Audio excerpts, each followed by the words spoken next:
You're watching The Roach on Florida TV. So when you started at SeaWorld, was Dawn working there at that time? Yes, she was. So she was already there. Yeah, she was.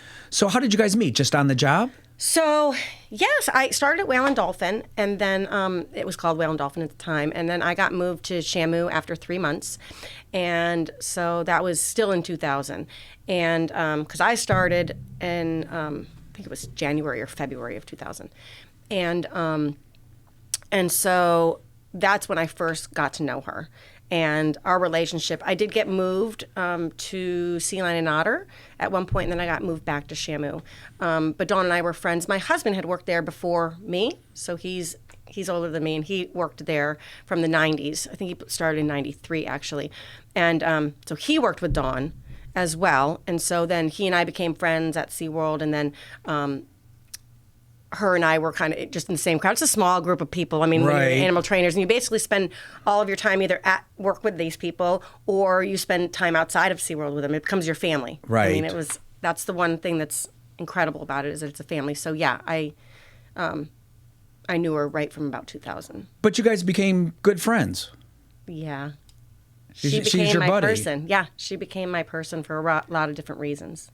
Yeah. So then you guys started hanging out a lot away from SeaWorld as well? Well, I'm going to be honest with you. We worked, our hours and stuff were so crazy that a lot of my time, so you might have, there wasn't a lot of free time outside of SeaWorld, and a lot of times your days off would be different. Might be a Wednesday, Thursday, somebody else's might be a Friday, Saturday. Right. But when you're there and you're working together, I mean, your whole world is connected, you know. But yes, she had a house in St. Cloud. I mean, before they even built their house, we had all gone out for a big camp out there before her and her husband had built the house on the property, and that was, I think, in 2000, and so everybody tried to do stuff outside of work, but because everyone's days off were different, you know, hard to match it up. Yeah. But Donnie and I, we were the type of friends that it got to a point where, I mean, we would talk, you know, I mean, outside of work. We'd be working all day together, and then we would talk outside of work, like girls talking to each other. You mean? Yeah. What a surprise! Yeah, she was my love. There was a lot of stuff that happened at SeaWorld for me, besides just living my dream job there and being there. The group of people and the time that I was there was pretty unique. I became a believer at SeaWorld, and my mom passed away. And I used to think that if my mom passed away, I would like shrivel up like a worm that you put salt on. We were very close. It was right before we were putting in, as we were putting in the show Believe. And so she passed away. I miscarried several times while I was there. So there was a lot of other things that personally were going on, you know, while I was there. And Dawn became my person. She was there for you. Yeah, I would describe her as the type of friend. She's very unique. She is fiercely loyal. She is, oh my goodness, committed. She is unwavering. She was she was my best friend, but other people would say the same thing about her, that she was their best friend. And the thing about it is that none of us cared because there was enough of her to go around.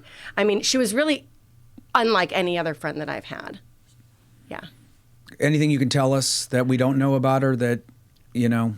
Okay, well, so she didn't require a lot of sleep, and I laugh because I'm like the sleeper napper person. Right. I come home and I'm like, take a nap. We would actually laugh because she'd be like... Is she one of those 4-hour people or like... Oh, yeah, and it always sort of depended. Okay. So she's extremely passionate about everything that she would do. And she would be the person who would work at 10 a.m. and she would go out and run 13 miles. Oh, yeah. Okay. And take her dogs swimming. Okay. Didn't stop. And then come into work, but in a good way. Yeah. But then when she would sleep, she would crash, you know, and she would get great sleep. I mean, you know what? She worked hard, she played hard, she slept hard, you know. She lived every moment to the fullest. And I really admired that about her. you know. She knew when it was time to take a break, you know, but she just lived her life that way, which I just admire. She got to know your kid or kids a little bit? She sure did, yeah. She knew Jack. Yeah, she was my person there at the hospital with me. I had to have an emergency C-section at the last minute, and they actually had, anyway, Dawn was the first person that I saw, like after the C-section happened, and she stayed with me there. My husband was up with our son, so she was there with me that whole time. She was my person, you know, afterwards and everything. She was going to be, you know, Auntie Dawn. So, and she was. And at work, did you look at her as like, wow, she really knows her stuff. She is talented. So Donnie, like I was saying, so she was the whale's biggest advocate. She was the person who had utmost integrity as an employee working for this company. Her water work was amazing. I mean, she, like I said, she lived, the way she was at work was the way she was as a friend. Passionate. Right. Fiercely passionate. She did everything and gave it her all. She did. Yeah. Yeah. So where were you when you heard about this accident at SeaWorld? My experience is kind of unique because I'd seen Dawn a week prior. So once I left SeaWorld, it was hard. I was a new mom. I didn't know what I was doing. I was out of my element. I missed being at work. I knew I'd made the right choice. My husband was traveling a lot. You're like, what am I doing home with these kids? I know. What the hell's going on with my life? I didn't know what I was doing. I missed being there. Yeah. It was hard. And I'd gone home the week prior to see my dad. And I'll admit, I was kind of feeling sorry for myself, you know. And he and I talked about how the people that I had here in my life were my family, you know, because I was kind of being a little down on myself that I didn't have family here or anybody to be with me and Jack. I mean, I was feeling kind of lonely at that time or whatever. And so I had seen her the week prior. She'd given me this little sweater and everything. So that following week, when I came back into town, I called her that morning. And so she was driving into work. And it took her about, you know, I don't know, 30, 40 minutes to get into work or whatever. But she would utilize that time to be on her Bluetooth or whatever it was and just have speakerphone on and stuff, and we would talk. Right. And so we were talking about my trip back home to see my dad. We were talking about her day at work, because I'll admit I was living a little vicariously through her. I love to hear about the whales. You missed your job a little bit. Yeah, a lot. And I love to hear about the whales. I wanted to hear about her day, what they were going to plan, you know. And I'm like always the person, like the detail person. I was like, so, you know, for the show, like, what are you planning on doing? So that's just how I am. My friends kind of laugh at me. I'm a detail person. So, and so we talked. And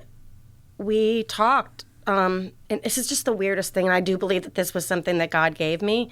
At the phone, Dawn had lost her father, and so she knew when I lost my mom what I was going through in a lot of ways. She was able to relate to me in a lot of ways. So I said, the very last thing I said to her was, it was 11:44 on the clock. I looked at the clock. I know where I was standing. It said 11:44. She had to be into work at noon. And again, this is a week before. No, this was the day of. Day of. Sorry. Okay. Yes, I had been gone that week prior. Okay. And I had seen her one day, and then I came back, and this was the day of. Of the accident. Okay, Yes. go ahead. And she's driving into work, and we're talking on the phone and catching up and everything. And it's 11:44. She has to be in at noon. And I just said to her, you know, Donnie, I want to see you more.